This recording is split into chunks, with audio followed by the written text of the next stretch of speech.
Leaders struggle with realizing their return on investment with their safe implementation using traditional change management methods. Not having the right insights to best align their people to the new Agile roles, and a lack of an outcome-based approach that guides how Agile outcomes drive to business results for the organization. And so in this video, I'm going to cover how to create and better understand how each individual will contribute to implementing SAFe and identify any gaps that will impact the success of your SAFe implementation based on what you learn, and create actionable plans that will help enhance and benefit your change management process.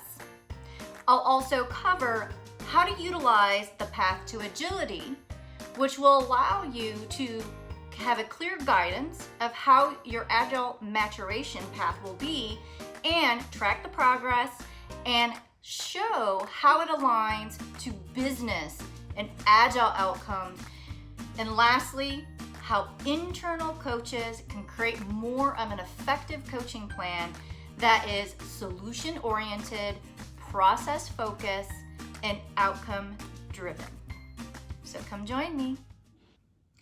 So for the latest Agile trends and tips and how to create a positive way towards an innovative change in your Agile journey that is outcome-driven, subscribe to my channel and don't forget to hit the bell and be notified when I post a new video.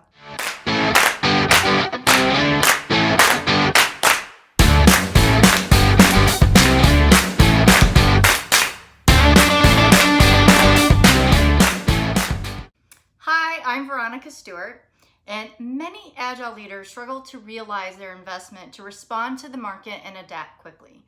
And I have a process that helps leaders achieve employee engagement, optimize customer satisfaction, so your company can navigate change and leverage innovation.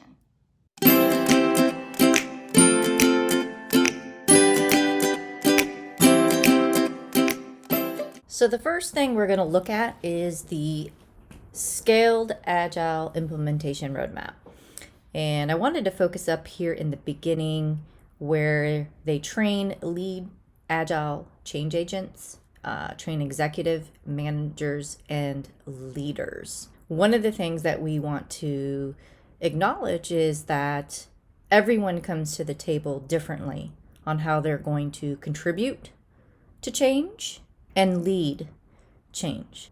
So here is the GC index and how we can measure impact in individuals. And so this is their natural inclination of how they want to put their energy into how they contribute. And there are 5 ways that people can contribute.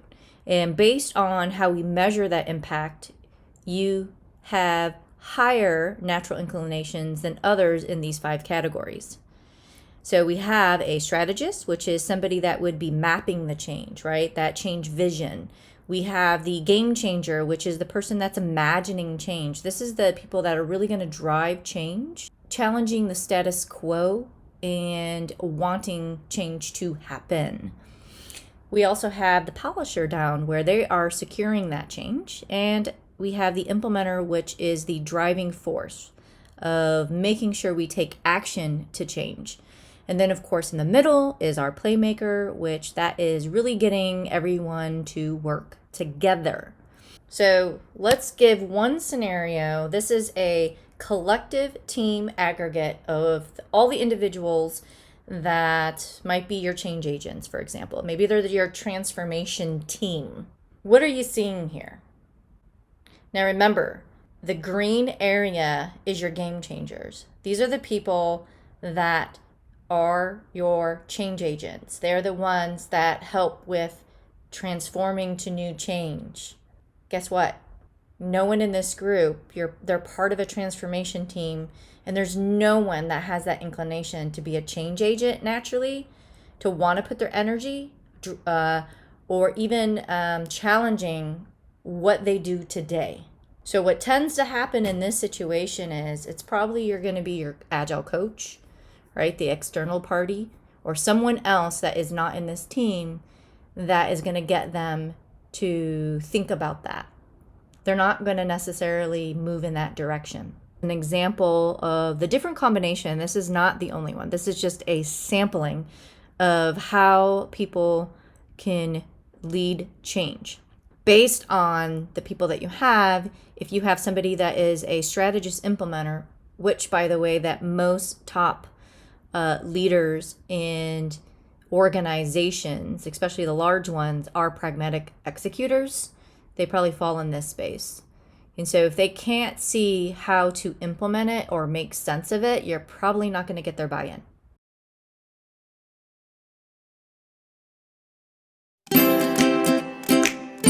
Not familiar with the Path to Agility transformation framework. It's an outcome-based framework.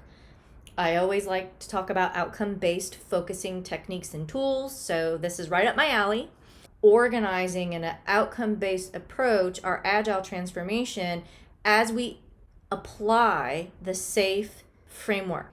And so now we can take an outcome-based approach starting with business outcomes. What are the business drivers? Why are they going agile?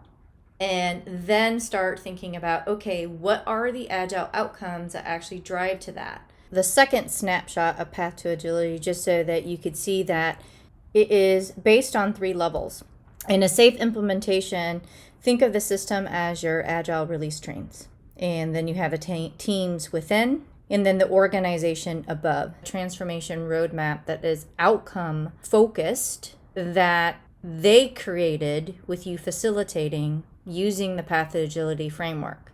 So I'd like to know what type of challenges that you're having with your SAFe implementations.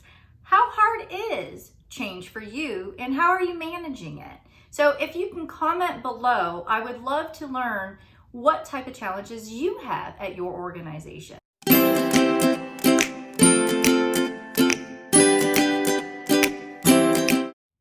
So for the last piece I want to share is for either coaches out there working engagements or internal, is something to think about your approaches when you come to the table. Are you focusing more on the problem or the solution?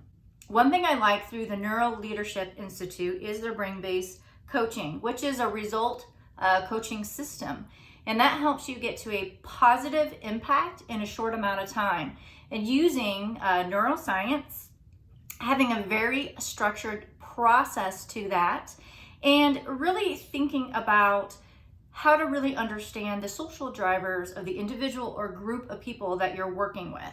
I'm going to put in this video the free SCARF model assessment that you can use from the Neuro Leadership Institute.